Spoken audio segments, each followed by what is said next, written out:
चलिए आज हमारा टॉपिक इसका अकाउंट्स का अगला अगर हम सिलेबस में देखते हैं तो अकाउंटिंग स्टैंडर्ड हम लोग का कंप्लीट हुआ है अकाउंटिंग स्टैंडर्ड। उसके बाद देखो क्या लिखा है, लेखा शास्त्र के अलग उसमें, उसके बाद दोहरा लेखा प्रणाली है अगला टॉपिक इसका। देखो सब सिलेबस।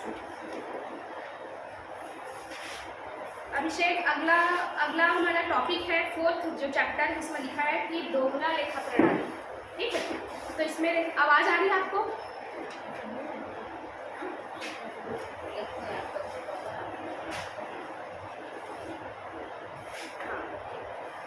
चलो आज हम लाइव अच्छा लगा, जो नहीं समझ में आएगा आपको तुरंत ना अनम्यूट हो गया, आपको पूछ सकते हो ना मेरे से। चलिए देखिए दोहरा लेखा प्रणाली आज पढ़ते हैं।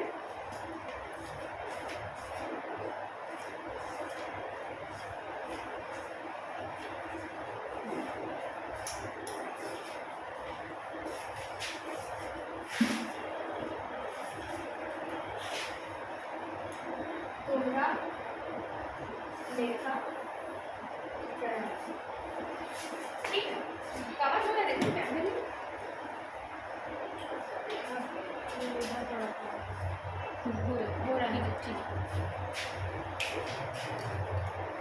क्या है आज का टॉपिक हम लोग का? दोहरा लेखा प्रणाली मतलब डबल एंट्री सिस्टम। ठीक, तो डबल एंट्री सिस्टम सबसे पहले इसका प्रादुर्भाव देख लेते हैं। प्रादुर्भाव मीन्स कहाँ से ये उत्पन्न हुआ। ठीक है, इसका क्लास कहाँ से स्टार्ट हुआ। तो मैं आपको जब फर्स्ट क्लास हुआ था हमारा तो उसमें बताई थी कि एक व्यक्ति है, कौन? लुकास पिसियोली। ठीक है, लुकास पिसियोली या फिर लुकस पैसियोली लिखा था उसके नाम में इसके।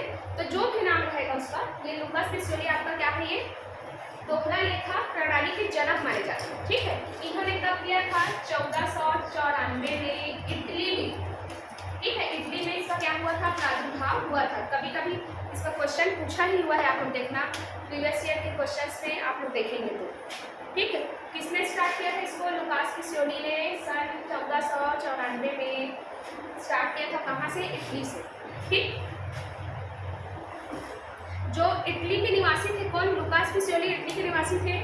अब इनका एक ना ग्रंथ क्या हुआ था? प्रकाशित हुआ था। ठीक, उनका ग्रंथ का नाम था, आप लोग दिखेंगे क्योंकि क्वेश्चन आया हुआ है, दी कंप्यूटिस्ट एट स्क्रिप्चरीज। ठीक है, इनके ग्रंथ का नाम था, इंग्लिश में ही आपको याद करना पड़ेगा, इसको इंग्लिश में ही दिया रहेगा। तो इन्हीं इसी ग्रंथ में अब उन्होंने क्या बताया था? डबल एंट्री सिस्टम के बारे में बताया था अपने ग्रंथ में। तो वहीं से हमारा क्या लिया गया? यहाँ पर दोहरा लेखा प्रणाली डबल एंट्री सिस्टम लिया गया है। और इसी में क्या चीज का उल्लेख किया गया था? आपका मेमोरेंडम बुक, जो आपका मेमोरेंडम बुक है वो, दूसरा जनरल और आपका खाता बही। क्या क्या चीज़ इसमें खाता बही में ही लिया गया है, मतलब खाता बही के बारे में इसी ग्रंथ में बताया गया था, और जनरल के बारे में बताया गया था, और किसके बारे में? मेमोरेंडम के बारे में। ठीक है, जनरल और लेजर के बारे में बस। हाँ, मेमोरेंडम के बारे में भी बताया गया था इस बुक में। ठीक है, तो इतना स्टैटिक क्वेश्चन है इसका। ठीक, अब इसके बाद आगे कि जो इन्होंने जो लुकास पिसियोली ने अपने ग्रंथ में इसमें दोहरा लेखा प्रणाली के बारे में जो रूल्स बताए हुए थे ना, उसको एज इट इज नहीं दिया गया, उसी में से इसको कॉन्सेप्ट को दोहरा लेखा प्रणाली में अपनाया गया है। तो इनके अकॉर्डिंग क्या बोलते थे, जो लुकास है क्या बोलते थे कि किसी भी लेन देन का क्या होता है, लेन देन से दो पक्ष क्या होता है? प्रभावित होता है। एक क्या होता है? विकलन, और दूसरा क्या होता है? समाकलन। ठीक है, लेकिन आप लोग के बुक में जब आप लोग क्वेश्चन देखेंगे तो विकलन समाकलन डेबिट क्रेडिट नहीं लिखाता, आपका लिखाता है वो ऋणी और दूसरा होता है धनी। क्या कहलाता है? ऋणी और धनी कहलाता है। ठीक, तो इसमें ऋणी मीन्स क्या होगा यहाँ पर? डेबिट, और धनी मीन्स क्या होगा? क्रेडिट। ठीक, तो आपके क्वेश्चन में जब आप लोग देखना इसी बुक में अगर आप अध्ययन कर रखे हैं बुक, उसमें क्वेश्चन जो पूछा गया है ना कि आप जैसे संपत्ति क्रय किए तो कौन सा खाता क्या होगा? ऋणी होगा। अब ऋणी मीन्स आप जानते जानते ही नहीं हो कि क्या होता है, हम तो सिर्फ डेबिट क्रेडिट पढ़े हैं या फिर विकलन समाकलन पढ़े हैं या फिर नाम या जमा।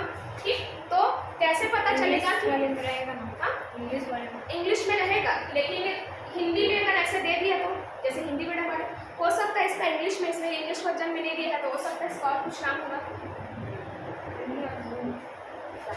ठीक है, तो देखो आपको मैं बता रही हूँ, जो आपका डेबिट, डेबिट को और क्या क्या बोला जाता है, विकलन और ऋणी और नाम, नामी, क्या क्या बोला जाता है, डेबिट, विकलन, ऋणी और नामी।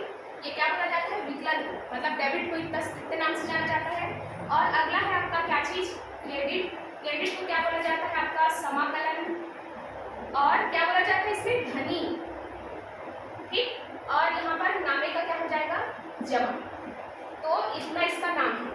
तो आपके हर क्वेश्चन में ऋणी और धनी के अकॉर्डिंग आपको पूछा गया है। ठीक है, कि आपने संपत्ति क्रय किया तो कौन सा खाते को आप क्या करेंगे, धनी करेंगे। तो क्या करेंगे, किसको, संपत्ति क्रय की, एसेट्स परचेस किए हो तो क्या उसका एंट्री करेंगे, assets account debit to cash. तो यहाँ पर धनी बोला तो धनी मीन्स क्या होगा, यहाँ पर क्रेडिट बोला तो हम लोग क्या लिखे वहाँ पर, इसका आंसर होगा आपका एसेट्स भी दिया रहेगा और इसका आपका कैश भी दिया रहेगा, कैश है तो कैश आएगा। तो आप जान रहे हो अगर इसका मीनिंग तभी आप बता पाओगे। हम सिर्फ अभी तक इतना ही पढ़े हैं, कोई कोई नामे जमा भी नहीं पढ़ा, ठीक है ना, क्योंकि हम ध्यान नहीं देते, हम विज्ञान समाकलन में हमारा कंप्लीट कर रहे हैं, उसको ध्यान देकर बनाते हैं।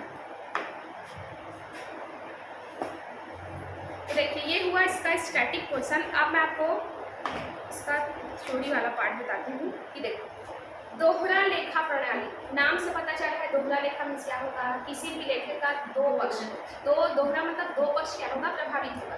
तो इसमें दो पक्ष कैसे प्रभावित होगा, अगर मैं व्यक्तिगत खाते का बात करूँ तो क्या होगा, पाने वाला व्यक्ति विकलन, ठीक है, और देने वाला व्यक्ति समाकलन। और वैसे अगर संपत्ति में देखूँ तो संपत्ति में क्या होगा, अगर वास्तविक खाता में क्या होगा, आने वाली संपत्ति, जो भी आपका आने वाली संपत्ति है वो विकलन होगा, और जाने वाला आपका जो भी संपत्ति है फिर वो क्या होगा, समाकलन होगा। ठीक है, और वैसी अगर नाम मात्र के खाते में बात करूँ तो जितना भी आपका खर्चे और हानि मतलब लॉस और क्या है, जो भी आपके एक्सपेंसेस वो सब क्या होंगे, डेबिट होंगे, और जो आपका जितना भी इनकम है और प्रॉफिट है वो क्या होगा, क्रेडिट होगा। ठीक है, तो देखना इस बुक में भी वही लिखा है कि दोहरा लेखा प्रणाली में एक पक्ष डेबिट अथवा ऋणी और दूसरा पक्ष क्या होता है क्रेडिट या फिर धनी। और इसको देखो एक और नाम दिया गया है इसका ना, तो इस नाम को आप लोग लिख देना, ये वाला नाम, एक इसका नामे के अलावा और लिखा है कि समायोजन, समायोजन बोलते हैं इसको, समायोजन, और इसको बोला जाता है अवलोकन। ठीक, तो कितना नाम लिया है, अभी तक हम सिर्फ इससे बस परिचित थे, अब क्या हो गया, तो 3 नाम और क्या हो गया एक्स्ट्रा।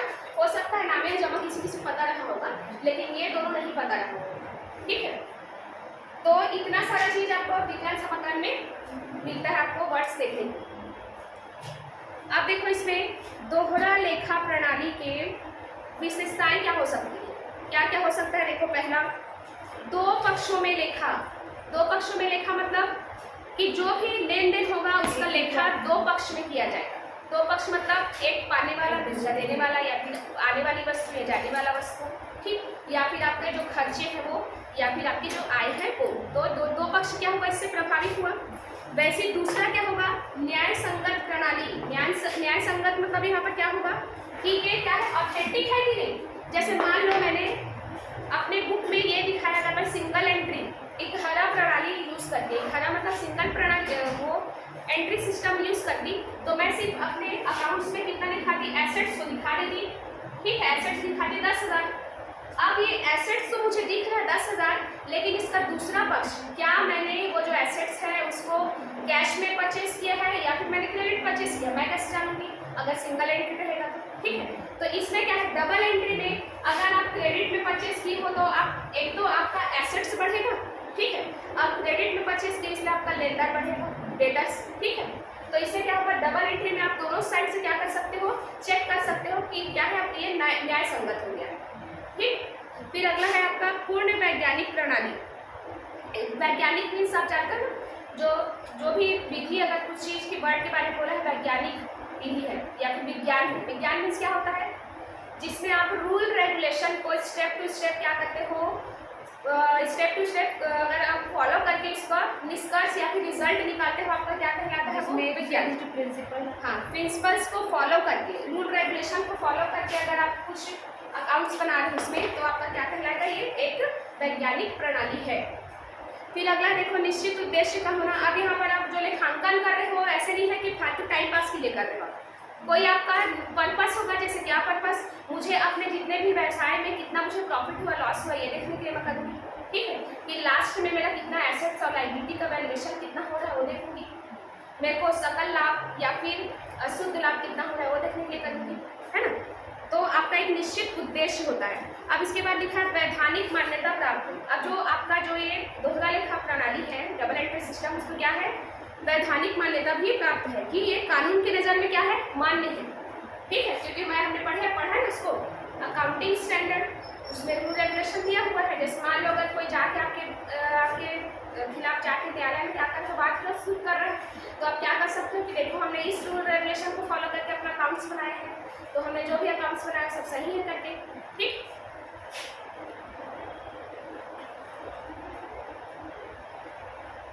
अब और क्या दिया इसमें विशेषता में, जो आपके दोहरा लेखा प्रणाली है वो क्या होता है, लोचपूर्ण होता है। लोचपूर्ण मीन्स क्या होता है, इलास्टिसिटी इसमें होता है। इलास्टिसिटी मतलब आप अपने जरूरत के अकॉर्डिंग क्या कर सकते हो, जितना आपको ज़्यादा जरूरत उतना फैला सकते हो, कम कर सकते हो। ठीक है, तो छोटे व्यापारी के लिए भी कर सकते हो और बड़े व्यापारी के लिए भी क्या रहता है, लाभदायक रहता है। फिर अगला देखो, गैर व्यापारिक संस्थाओं में इसका अपना अपना हिसाब रखना उचित समझा जाता है। ठीक है, तो जो गैर व्यापारिक संस्थाएं हैं, गैर व्यापारिक मीन्स क्या होता है, जिनका उद्देश्य व्यापार करना नहीं होता, लेकिन इन लोग, जैसे इसमें कौन कौन से संस्था आती है बताओ तो, जैसे कोई वो चैरिटी वाला या फिर आपका क्लब का हो गया, तो इन लोग भी क्या करते हैं, आपका इन लोग प्रॉफिट एंड लॉस अकाउंट नहीं बनाते, आजकल क्या बनाते हैं, रिसिप्ट और आपका पेमेंट वाला, है ना, आय और प्राप्ति और भुगतान वाला बनाते हैं। ठीक है, जिसमें चंदा प्राप्त किया ऐसा वाला रहता था ना, अब उसको हटा दिया है। गैर व्यापारिक संस्था का 12th के उससे हटा दिया उसको। अब देखो इसमें क्या बोला है कि इसमें एक उचित और वैधानिक प्रपत्र के आधार पर क्या किया जाता है, तैयार किया जाता है। जैसे मान लो मैंने एंट्री किया है, अब सबके लिए मैं क्या रखूँगी, वहाँ पर प्रमाणक, प्रमाणक मीन्स होता है वाउचर, तो वाउचर रखूँगी। तो जैसे मान लो अगर कोई व्यक्ति आके यहाँ पर बोले, जैसे मान लो मेरे से कोई क्रेडिट में परचेस किया जी, तो क्या होगा, मेरा देनदार होगा कि नहीं। अब वो आदमी, जैसे मैंने आपसे क्या किया, आपको क्रेडिट में सामान बेचा है, अब आप क्या हुई, मेरी क्रेडिटर्स में देनदार हुई। अब आप क्या बोलोगी, जब मैं आपसे पैसा मांगूंगी बोलोगी कि मैं तो खरीदी नहीं हूँ, आप क्या प्रूफ कर सकते हो। अब मैं क्या करूँगी, न्यायालय में जाके बात प्रस्तुत करूँगी, क्योंकि मैंने लेखा करने के टाइम पे आपको उधार में माल बेचा था, तो उसका क्या रखूँगी, मैं रिसिप्ट रखूँगी, बिल लिख के रख रहूँगी। तो उस बिल को क्या करूँगी, प्रमाणक के तौर, जो प्रमाणक है आपका मेरा वाउचर, उसको जाके वहाँ पर न्यायालय के सामने क्या करूँगी, प्रस्तुत करूँगी, तो प्रूफ होगा कि नहीं होगा। तो ये क्या है, जो वैधानिक, इसको क्या है, मान्यता प्राप्त है कि आप इसको कानून के द्वारा बाद की स्थिति में क्या कर सकते हो, कानून के समक्ष उसको रख सकते हो। अब देखो इसके दोष, दोष क्या क्या है, कुछ भी चीज का जो भी हम पढ़ते हैं हमेशा,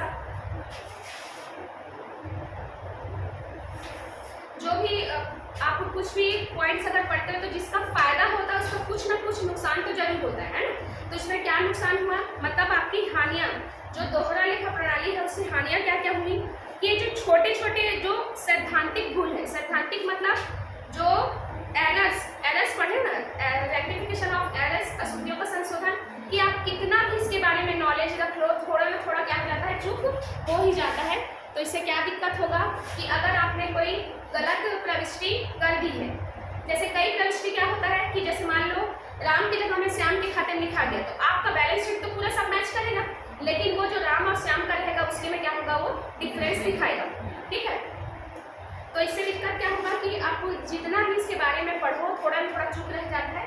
तो इसमें क्या होता है, इसमें कभी कभी जो भ्रामक परिणाम भी मिल सकते हैं। भ्रामक मतलब कंफ्यूजिंग, मतलब आप क्या हो जाएगा, वहाँ पर गलत रिजल्ट भी निकल सकता है। फिर अगला है आपका देखो, जो पुस्तपालक द्वारा, अगर जैसे मान लो मैं अकाउंट्स तैयार कर रही हूँ और मेरे को एकदम से टेक्निक उसका पता है कि कैसे हेर फेर किया जा सकता है, ठीक है, तो अगर मैं हेर फेर करना मुझे आता है और उसमें हेर फेर करी, जिसको जो भी ऑडिटर या जो भी व्यक्ति है उसको क्रॉस चेक करने वाला, वो क्या करेगा, वहाँ पर चेक नहीं कर पाएगा, तो मैं साथ साथ बच जाऊँगी वहाँ पर, ठीक है। तो इससे क्या होगा, रिजल्ट बिगड़ेगा ना।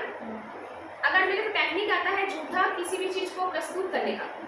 तो फिर अगला है, देखो यहाँ पर दोहरा लेखा प्रणाली क्या है, अत्यधिक क्या होती है, विस्तृत होती है। कि आप लोग देखे हो ना, पहले क्या करते हो, उसका जनरल एंट्री करते हो, फिर उसका लेजर बनाते हो, लेजर के बाद उसका क्या करते हो, आप उसका ट्रायल बैलेंस बनाते हो, ट्रायल बैलेंस के बाद उसको trading and profit and loss account में भेजते हो, फिर उसके बाद क्या होता है, फिर वो क्या कहलाता है, आपका बैलेंस शीट में जाता है, फिर लास्ट में जो रिजल्ट आता है तब आपको पता है कि आपके व्यापार की स्थिति कैसी है।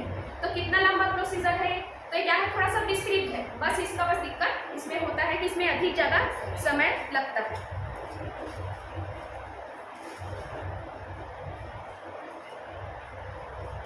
अब कभी कभी ये भी होता है कि देखना, आप लोग ट्रायल बैलेंस जब बनाते हो, ट्रायल बैलेंस क्या होता है, आपका जो बैलेंस शीट बनने से पहले एक बार चेक करके देखते हो कि आपका जितना भी विकलन हुआ है, जितना डेबिट हुआ है अमाउंट, उतने से ही क्रेडिट होना जरूरी है। अगर नहीं हुआ तो आपने कहीं कहीं गलती किया है। तो जब आप ट्रायल बैलेंस बनाते हो तो आप लोग देखना, जब ट्रायल बैलेंस बनाने के बावजूद आपका क्या होता है, आपका बैलेंस अगर मैच नहीं करता तो आप एक अकाउंट खोलते हो ना, सस्पेंस अकाउंट, तो इसका मतलब ये है ना, कहीं ना कहीं तो हेर फेर हुआ है, इसके लिए आप चक्र खाता खोल देते हो। तो कितना भी आप कर लो, थोड़ा ना थोड़ा शुद्धि क्या रह ही जाता है। तो यही दिक्कत होता है डबल एंट्री सिस्टम में, कि उसका पता लगाना मुश्किल हो जाता है। तो उस केस में आपको क्या करना पड़ता है, सस्पेंस अकाउंट खोलना पड़ता है, ठीक है। फिर अगला कि जो भी एक दोहरा लेखा प्रणाली है, जैसे मान लो अभी कॉमर्स के जो कॉमर्स सब्जेक्ट लिए हैं उनके अलावा अगर हम लोग किसी और फील्ड के बारे में पढ़ाएंगे तो थोड़ा सा उसके लिए अगर मैं बोलूँगी इसको अकाउंट्स तैयार करो तो बना पाएगा क्या, वो नहीं बना पाएगा। अगर उसको सभी रूल्स पता है तभी उस काम को कर पाएगा। चलिए देखिए, अभी इसका यहाँ पर हानि खत्म हुआ।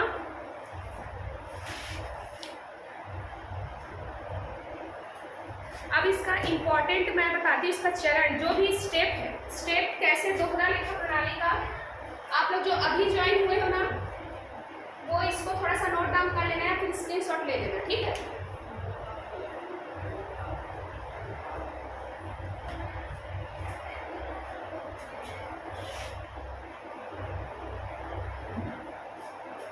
चलो, जो इसके चरण है, चरण मीन्स क्या होगा, यहाँ पर स्टेप,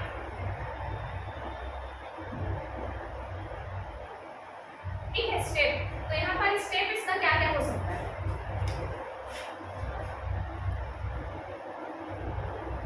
देखो सबसे पहले क्या होगा, सौदे मतलब व्यवहार।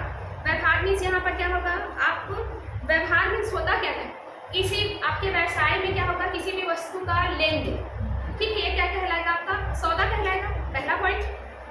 दूसरा क्या है, आप लिखते जाएंगे ना, क्योंकि कभी कभी क्या होता है क्रम में जमाने को दे देता है कि किसके बाद कौन सा प्रोसीजर आएगा, आपको बताना है। अगर आप उसके बारे में देखो, हम लोग मेजर जानते हैं, लेकिन अगर कहीं कुछ नया पॉइंट दे दिया तो हम लोग क्या हो जाएंगे, इसमें कंफ्यूज हो जाएंगे और नहीं बना पाएंगे। जिससे अच्छा आप लिखो इसको। पहला आपका क्या होता है, सौदे या व्यवहार, सौदा या फिर व्यवहार, ठीक है। अब दूसरा क्या होगा, मैं थोड़ा सा भी नोट डाउन करवा देती हूँ, उसके बाद एक्सप्लेन करती हूँ ना।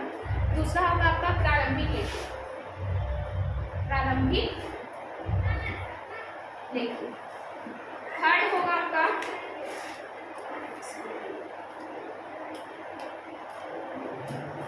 खाता बही में खतौनी, खाता बही में खतौनी मतलब यहाँ पर क्या करोगे आप, बैलेंस शीट बोल रहे हैं, नहीं ये लेजर वाला है, ये तो आपका जनरल प्रॉपर्टी है, ठीक है। थर्ड वाला लेजर इसमें, हाँ लेजर।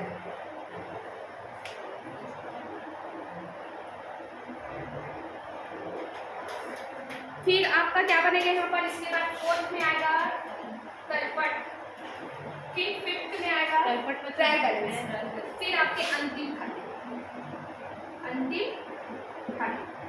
ठीक है। इस प्रोसीजर से स्टार्ट होगा कि आप क्या करोगे, सबसे पहले रेखांकन करने के लिए क्या करना पड़ेगा, यहाँ पर आपके सौदे या व्यवहार करेंगे, मतलब आप किसी वस्तु या फिर जो भी संपत्ति है उसका क्या करेंगे, सौदा करेंगे, मतलब कुछ चीज आएगा या कुछ चीज जाएगा, ठीक है, आपके व्यापार से।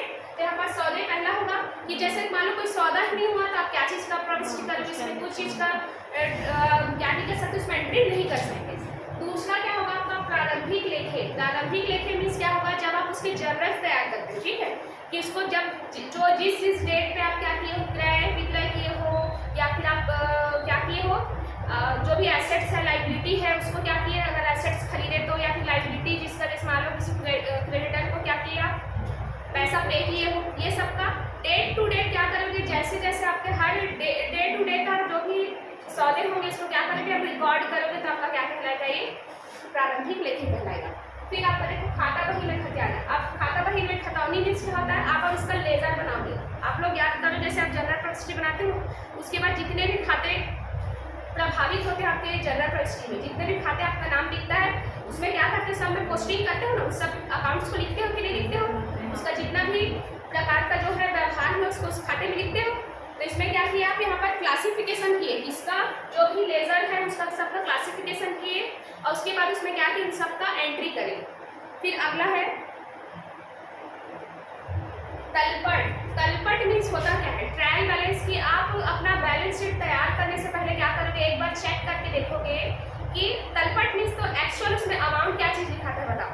जो आप इस खाते बही में ना जो भी अकाउंट बनता है उसका जो शेष होता है, उस शेष को बस क्या लिखते हो आप वहाँ पर, ट्रायल बैलेंस में उस अमाउंट को लिखते हो। तो जितने भी शेष हैं आपके विकलन और समाकरण, डेबिट शेष जो डेबिट बैलेंस जो आपके यहाँ क्रेडिट बैलेंस, वो सबका इक्वल होना चाहिए। जितना भी आपका जो बैलेंस है वो डेबिट और क्रेडिट दोनों को मिला तो आपका इक्वल होगा, तभी तो डबल एंट्री सिस्टम है ना।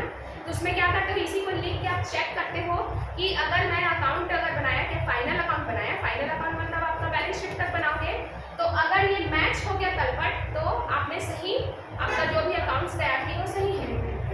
तो इसी के लिए आप क्या करते हो, एक बार चेक करते हो, ठीक। अब इसके बाद में बीच में और आता है इसमें पॉइंट समायोजन।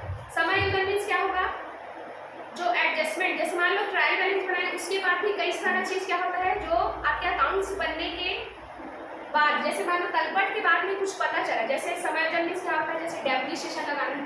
अब डेप्रिसिएशन कब लगता है, जो भी आपका ईयर है, फाइनेंशियल ईयर हो चाहे कैलेंडर है ना, उसके लास्ट में आप क्या करते हो, डेप्रिसिएशन लगाते हो। तो उस टाइम पे आप क्या करोगे, यहाँ पर एडजस्टमेंट दिखा दोगे अलग अलग से। पहले तो जितना भी एंट्री हुआ डे टू डे उसका तो यहाँ तक आ जाएगा तलपट तक में, लेकिन जो समायोजन रहता है, एडजस्टमेंट होता है, आप लोग देखना ट्रायल बैलेंस के नीचे लिखा रहता है कि नहीं लिखा जाता है। जब आप लोग को प्रॉफिट एंड लॉस अकाउंट बनाते हो तो उसमें ट्रायल बैलेंस के नीचे जो भी एडजस्टमेंट है वो सब लिखा रहता है। तो इसमें क्या करना रहता है, बैलेंस शीट बनने के पहले का जो भी आपका जो मद रह गया है लिखने से, उसको क्या करते हैं इसके बाद लिखते हैं, ठीक। फिर अब अगला, अब मेन है आपका क्या चीज, अंतिम खाते। अब इस अंतिम खाते में क्या करोगे आप, इस अंतिम खाते में क्या क्या इंक्लूड होता है, इसको मैं थोड़ा सा लंबा थोड़ा बताऊंगी ना, इसको नोट डाउन कर लीजिए इसको।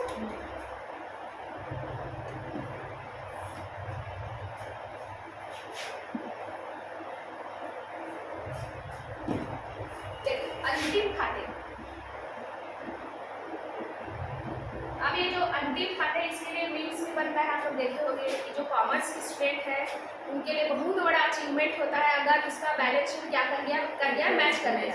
यहाँ तक कि मैं भी बता दूँ, जब भी क्वेश्चन बनाती हूँ एक अलग समय को डर रहता है कि मेरा बैलेंस शीट लास्ट में मैच होगा कि नहीं होगा, ठीक है, क्योंकि कुछ ना कुछ चीज़ ऐसा लगता है कि छूट तो नहीं गया है, ठीक है। तो ये जो अंतिम खाते हैं, इसको अंतिम खाते को कैसे बांटा गया है, आपका व्यापार एवं लाभ हानि खाता, एक ये होता है, ठीक। और दूसरा आपका क्या रहता है, चिट्ठा। चिट्ठा मीन्स होता है बैलेंस, ठीक। ये कब बनता है, साल के लास्ट डेट में बनता है, ठीक। अब ये व्यापार खाता क्या होता है, पहले व्यापार खाता बता देती हूँ ना। आपने पढ़ा होगा, इसमें आप हमेशा देखते ही है कि यहाँ पर क्या होगा आपका विवरण पर्टिकुलर्स, फिर अमाउंट, पर्टिकुलर्स अमाउंट। तो जब आप व्यापार खाता बनाओगे, स्टार्टिंग में व्यापार खाता बनता है मतलब ट्रेडिंग अकाउंट, तो ट्रेडिंग अकाउंट में किस किस मद को लिया जाता है, तो किसको लिया जाएगा, सबसे पहले क्या आता है प्रारंभिक स्तर, ठीक है। तो आपका ओपनिंग स्टॉक फिर उसके बाद आपका लास्ट में इधर किसमें आता है, क्लोजिंग स्टॉक, ठीक है। ओपनिंग स्टॉक आया है यहाँ पर, और इधर लास्ट में क्या आता है, क्लोजिंग। वैसे ही आपको क्या देखना है कि किसमें आपका विकलन साइड में, डेबिट साइड में कौन से क्या क्या चीज आएंगे, व्यापार खाते में जो उत्पादन से रिलेटेड जितने भी खर्चे हैं, जो डायरेक्ट एक्सपेंसेस, डायरेक्ट मतलब उसका उत्पादन से ही रिलेटेड उसमें खर्चे होंगे। जैसे क्या क्या चीज, पहले तो आप इसमें परचेस लिखो, है ना, परचेस किए, अगर उसमें रिटर्न किया है परचेस रिटर्न, उसको माइनस करेंगे हम, फिर जो अमाउंट आएगा उसको बाहर लिखते हैं, ठीक है। अब कौन कौन से खर्चे इसमें आएंगे आपको देखना, क्वेश्चन उसमें तलपट में लिखा जाता है ट्रायल बैलेंस में, तो कौन से खर्चे को हम किसमें लिए, इसमें ट्रेडिंग अकाउंट में, व्यापार खाते में ले कि प्रॉफिट एंड लॉस अकाउंट में। तो सिंपल है, जो खर्चे आपके उत्पादन से संबंधित है, मतलब प्रोडक्शन से, उसको किसमें लोगे, व्यापार खाता में। और जो इनडायरेक्ट एक्सपेंसेस, मतलब उसका उत्पादन से रिलेशन नहीं है, तो इसमें क्या चीज का रिलेशन है, जैसे वेजेस। वेजेस क्या होता है, जो डेली उस पर हफ्ते में या फिर डेली जो काम करते हैं जिन लोगों को भुगतान किया जाता है, तो किसको करेगा, जो फैक्ट्री में काम करेंगे उनको करेगा ना, वेजेस। तो ये क्या होता है आपका डायरेक्ट एक्सपेंसेस, जैसे हो गया आपका फ्यूल, फ्यूल का हो गया, फिर आपका पावर, मतलब यहाँ पर जैसे ईंधन हो गया, या फिर आपका क्या हो गया, शक्ति हो गया, ठीक है। तो ये भी चीज़ क्या होता है, उत्पादन से रिलेटेड है ना, कि आपका जैसे मान लो काम नहीं चला, जैसे मान लो 1 हफ्ते आपका काम बंद है, तो ये सब खर्चे होंगे क्या, नहीं। तो ये क्या होता है, उत्पादन से रिलेटेड जितने भी खर्चे होते हैं इसमें आते हैं आपके व्यापार खाता के डेबिट साइड में।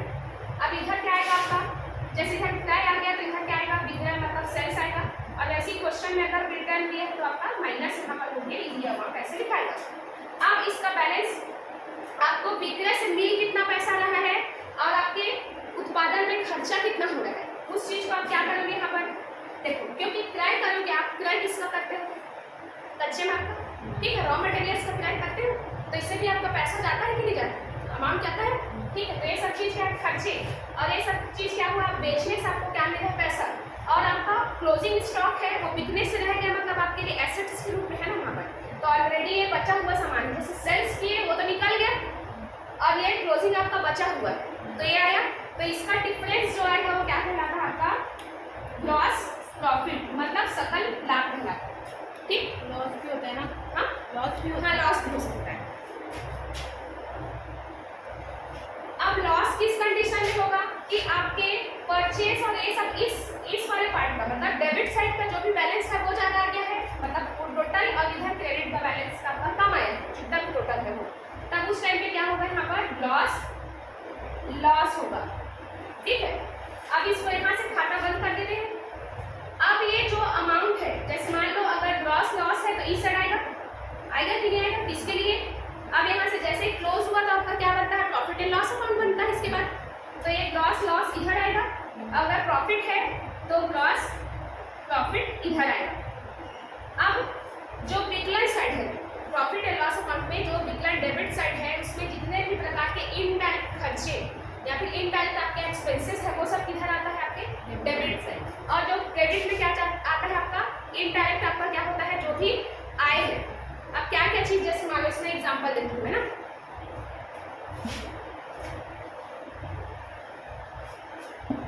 क्या क्या चीज हो सकता है इसमें, सबसे पहले सैलरी। सैलरी का क्या कनेक्शन उत्पादन से है क्या, नहीं, जो भी ऑफिस वर्क जो भी कर रहे हैं उन लोगों को दिया जाता है। जैसे आप डेप्रिसिएशन लगा दिए, ठीक है, जैसे आप गाड़ी भाड़ा दिए, बोनस, हाँ बोनस के रूप नहीं, बोनस इसमें नहीं आएगा, कमीशन अगर आपने किसी को दिया है तो आपका खर्चा इसमें आएगा, ठीक है।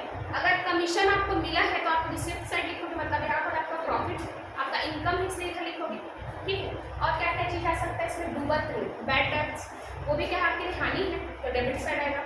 अगर आपने प्रोविजन किया है तो भी किधर आएगा, डेबिट साइड में आएगा।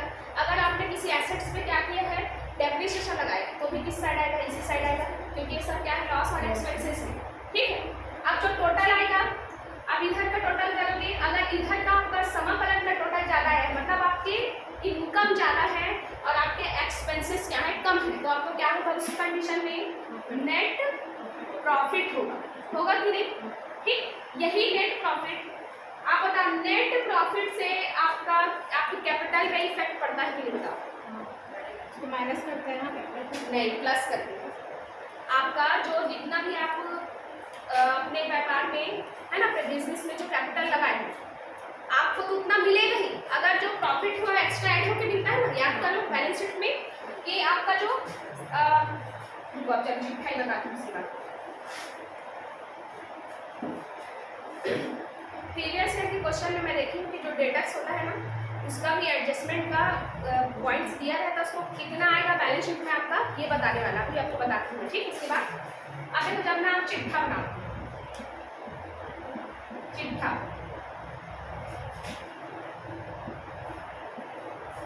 ये चिट्ठा में क्या लिखा है आपके जितने भी लाइबिलिटीज है, ठीक है, और इधर जो एसेट्स है,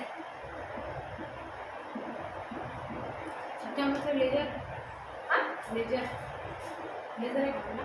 नहीं, चिट्ठा मतलब ये आपका वो है बैलेंस शीट। बैलेंस शीट में डेबिट में क्या लिखा था आपका जितने भी दायित्व है, और एसेट्स मतलब समाकलन में क्या लिखा था आपका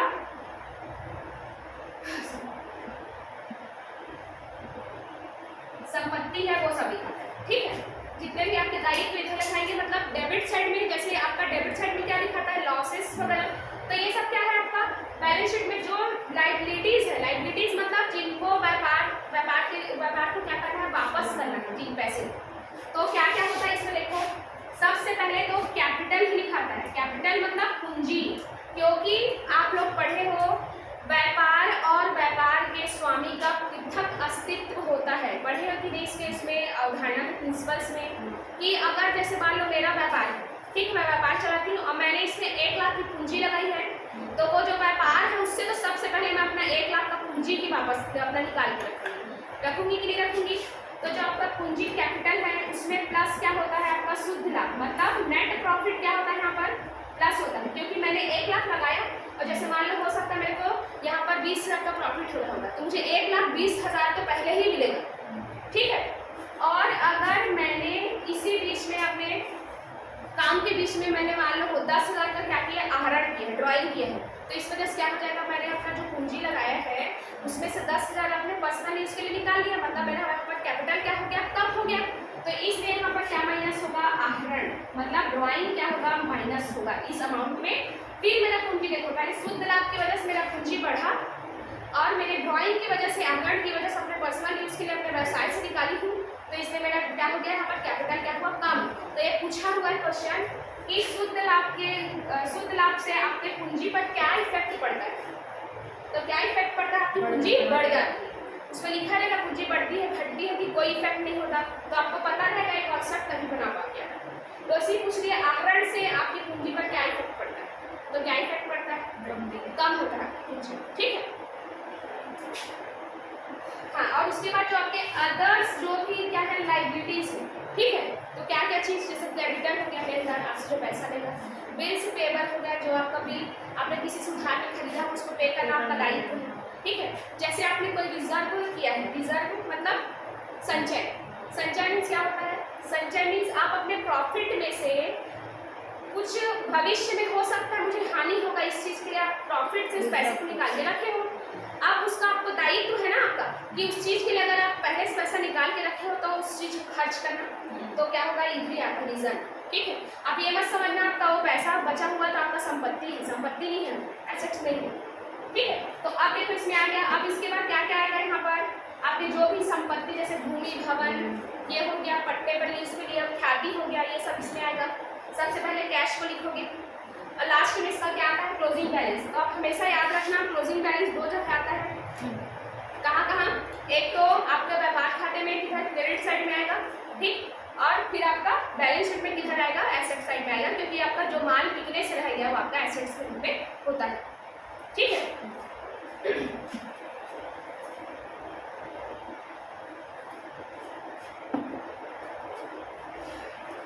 अब देखो आपको ना मैं देनदार बता दूँ। ठीक है, देनदार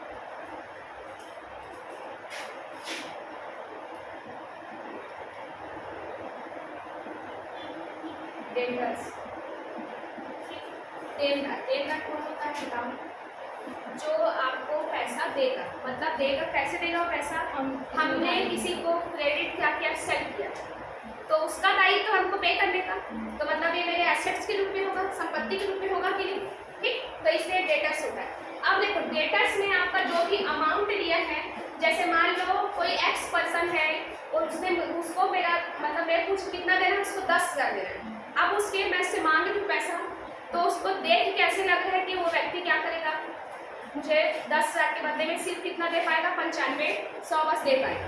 तो मैंने क्या मान लिया कि 500 मेरा क्या हो गया, डूब गया।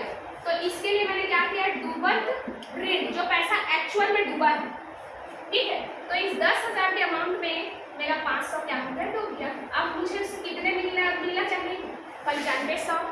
उसके बावजूद मेरे क्या लग रहा है, उससे मैं मांग रही हूँ पैसा और व्यक्ति को देख के मुझे क्या हो रहा है, संदिग्ध, मतलब यहाँ पर डाउट हो रहा है कि ये व्यक्ति, इसके आभाव से मुझे ऐसा नहीं लग रहा है कि मुझे 95-100 देगा। तो अभी भी क्या लग रहा है उसको कि मेरे पैसा लगता है कि 5% इससे क्या हो जाएगा, डूब जाएगा मेरा पैसा। तो आप क्या करते हो, फिर उसके लिए प्रावधान करते हो, संदिग्ध ऋण प्रावधान, मतलब प्रोविजन फॉर बैड डेब्ट, ठीक। बैड डेब्ट है ना, ये एक्चुअल में डूबा है और आप सिर्फ इसके लिए क्या करते हो, सिर्फ अपने प्रॉफिट से वो पैसा को निकाल के इसमें कवर करने के लिए आप एक क्या दिखा देते हो, प्रोविजन दिखाते हो, ठीक है। संचय भी सेम वैसे होता है ना, जैसे मान लो कर्मचारी क्षतिपूर्ति, आप जो ना उसका क्या बोलते हैं, लाभ का जो हिस्सा रहता है ना, उसमें से क्या करते हो, कर्मचारी क्षतिपूर्ति के लिए निकाले रहते हो। कर्मचारी क्षतिपूर्ति क्या होता है, जैसे वर्कर्स जो काम कर रहे हैं, एम्प्लॉइज वो कंपनसेशन, ठीक है।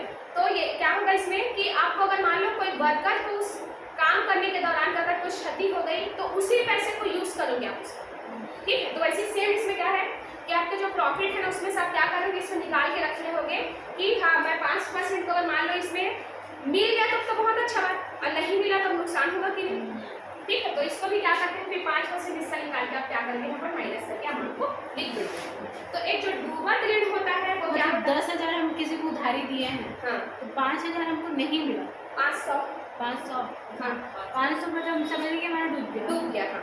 तो उसके बाद जितना 9500 है तो 95 मिलना चाहिए, हाँ। हाँ। तो ये प्रावधान हम लोग बनाते हैं ना, हाँ कि आप जैसे बताइए हमको लग रहा है कि उतना पैसा नहीं मिल पाएगा। हाँ। अब कई सारे लोग तो जानबूझ के बनाते हैं प्रावधान में, ताकि वो क्या कर सके, इधर अपना अगर डेटर्स को कम दिखाएंगे और उधर प्रॉफिट से उस पैसे को क्या करेंगे, निकालेंगे, ठीक। जानबूझ के भी ज़्यादा करके हम लोग क्या करते हैं, प्रावधान बनाते हैं कि संदिग्ध जो अमाउंट है वो क्या होगा। अब ये एक्चुअल अमाउंट आपकी किस में लिखाएगा, बैलेंस शीट में लिखाएगा, एसेट में, हाँ एसेट्स में, ठीक है, एसेट्स में ना आपका ये एसेट्स भी हो सकता है ना, हाँ कितना भी हो सकता है, क्वेश्चन में दिया रहेगा कितना करना है। तो आपके क्वेश्चन में जैसे मान लो देनदार लिखा है कितना, 10,000, क्वेश्चन में जैसे मान लो देनदार 10,000 लिख दिया, डूबत ऋण 500 लिख दिया, उसके बाद क्या लिखा, प्रावधान 5%। तो आपको तो पता ही नहीं ना कैसे करना है, जैसे मान लो आप इस पहले 10,000 पे 5% निकाल दिए, गलत होगा कि नहीं, ठीक है। तो आपका प्रोसीजर क्या होता है कि देनदार सबसे पहले जितना एक्चुअल में डूब गया उस पैसे को क्या करो, माइनस करो। तो वो माइनस की, उसके बाद हमारा जो प्रावधान करना है उसके लिए संदिग्ध ऋण प्रावधान के लिए उसमें क्या करोगे, फिर जो अमाउंट बचता है उसको लिखते हो, ठीक है। तो देखो इससे क्या इफेक्ट पड़ता है, प्रॉफिट एंड लॉस पे इफेक्ट पड़ता है कि नहीं, पड़ेगा ना। कैसे, आपका डूबत ऋण मतलब हानि, डूब गया आपका पैसा, तो इसको किधर लिखोगे, प्रॉफिट एंड लॉस अकाउंट के डेबिट साइड पे, और आपका प्रावधान भी क्या हो गया आपका, ये भी आपका लॉस। लेकिन ये एक्चुअल में किधर लिखा था आपका, समाकलन में लिखा था जब आप दूसरे साल के लिए, ठीक है।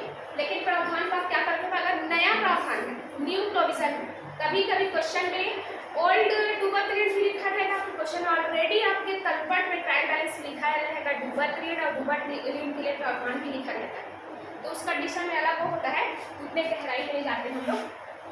तो आपको क्या करना रहेगा, डेटर्स में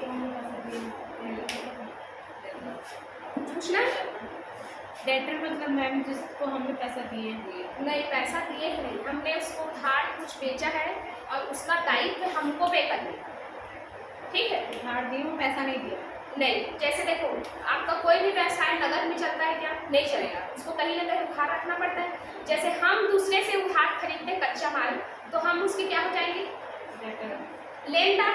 लेनदार मतलब वो हमारा हमसे पैसा लेगा, ठीक है। जैसे मान लो मैं व्यापारी हूँ, और उनसे मैं क्या करी, उधार में खरीदी कच्चा माल। तो वो मेरी क्या होगी, लेनदार, क्योंकि मुझसे क्या करेगी, वो पैसा लेगी क्योंकि मेरे को उसने उधारी बेचा है। लेकिन वहीं पर मैंने आपको जो मान बन के तैयार हुआ उसको मैंने क्या किया, आपको बेच दिया।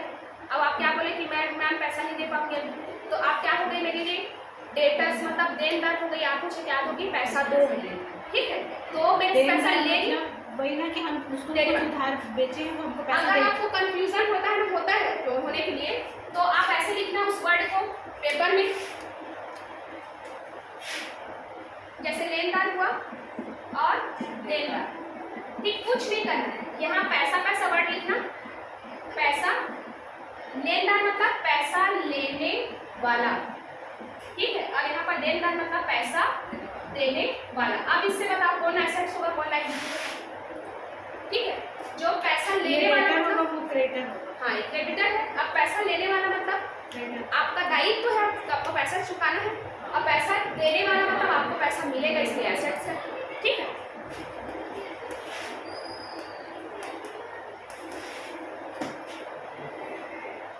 अब एक स्टैटिक क्वेश्चन में एक वो लिख लेना आप लोग कि 1 अप्रैल 2001 से जितने भी वाणिज्यिक जो औद्योगिक व्यवसाय हैं उन लोग को क्या करना पड़ेगा, लेखांकन क्रमांक का पालन करना अनिवार्य है। किसको किसको, कि जिस भी उपक्रम का विक्रय आवर्त लेखांकन है, ठीक है। विक्रय मतलब आवर्त क्या होगा, सेल्स टर्नओवर, ठीक है। उसका जो टर्नओवर है, अगर किसी भी व्यवसाय का टर्नओवर कितना है, 50 करोड़ से क्या है अधिक, उनको क्या करना पड़ेगा, 1 अप्रैल 2001 से 1 अप्रैल 2001 से क्या करना पड़ेगा, इसको अकाउंटिंग स्टैंडर्ड का रूल क्या करना पड़ेगा, फॉलो करना ही पड़ेगा, ठीक।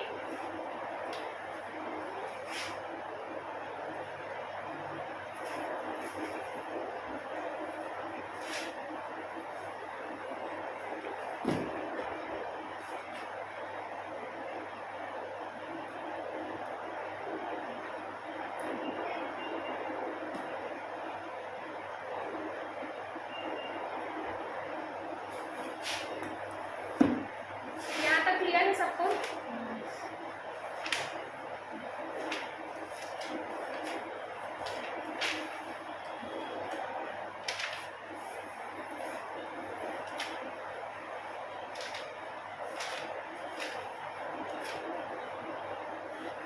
लास्ट क्लास हुआ था तो इसमें कुछ स्टैटिक क्वेश्चन बताई थी कैसे, और हाँ एक बार आप लोग स्टार्टिंग करते तो लिखे थे, याद आ गया मुझसे।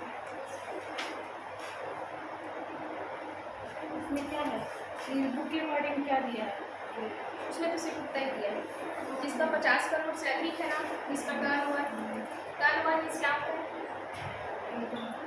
मतलब हाँ, जो भी सामग्री बनाया है उसको बेचने से जो उसका इनकम हुआ, ठीक है, वो अगर टर्नओवर कितना है आपका 50 करोड़ रुपये से अधिक है, तो उसको क्या करना पड़ेगा, 1 अप्रैल 2001 से अकाउंटिंग स्टैंडर्ड जो भी रूल्स है उसको क्या करना पड़ेगा, फॉलो करना पड़ेगा उसको।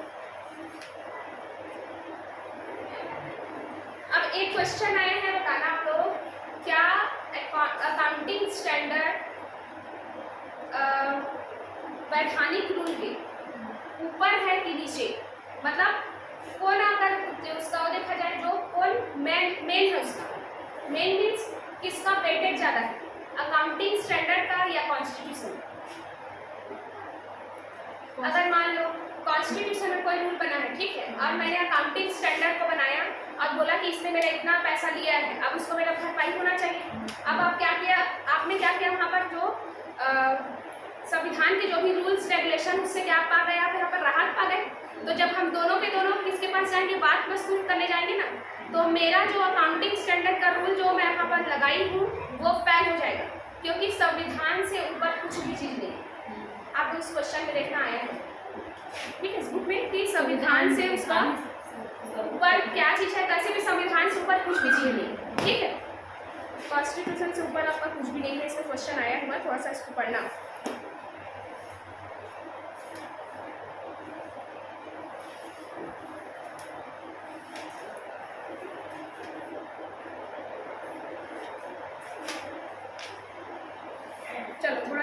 इसका पढ़ा दो इकोनॉमिक्स, ठीक। मैं तक इसका अकाउंट्स का ओवर करती हूँ, इकोनॉमिक्स पढ़ते हैं इसके बाद।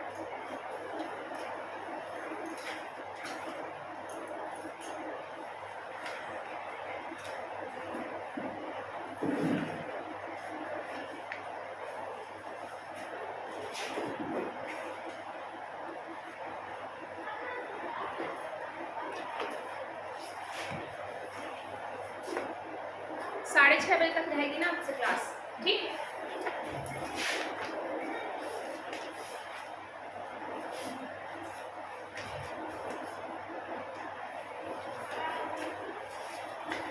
बहुलक तक हो गया था ना।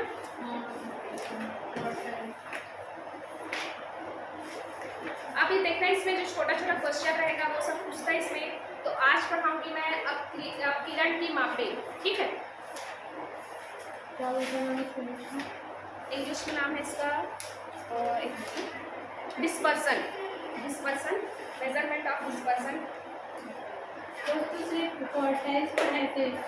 हाँ, परसेंटाइल। तो इसी में है, देखना उसमें डिस्पर्सन का हुआ है इसमें।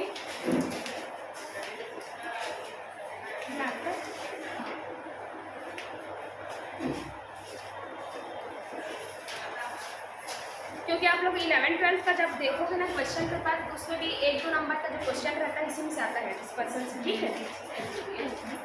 अभी हम चतुर्थक जो विभाजन मूल्य पढ़े थे ना, चतुर्थक, इसमें क्या चीज़ पढ़े हैं? चतुर्थक, फिर दशमक, आपका शतमक, है ना।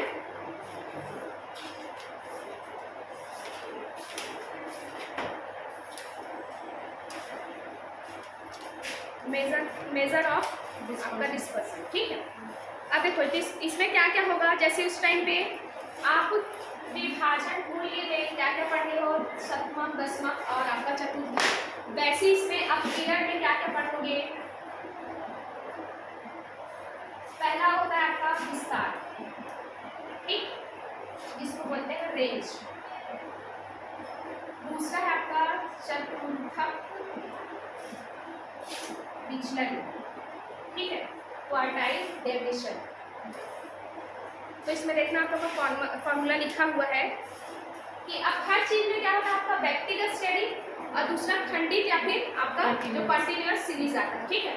व्यक्तिगत श्रेणी, खंडित श्रेणी और तीसरा आपका वर्गीकृत श्रेणी, मतलब इंडिविजुअल सीरीज, दूसरा आपका क्या होगा डिस्क्रीट और तीसरा क्या होगा आपका कंटिन्यूअस सीरीज। ये 3 पार्ट में रहेगा, तो उसके अकॉर्डिंग आपको क्या करना रहेगा, क्वेश्चन बनाना रहेगा, ठीक।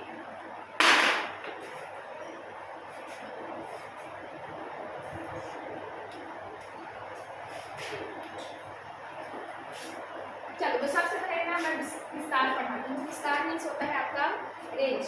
रेंज मीन्स क्या होगा, इसका फॉर्मूला है रेंज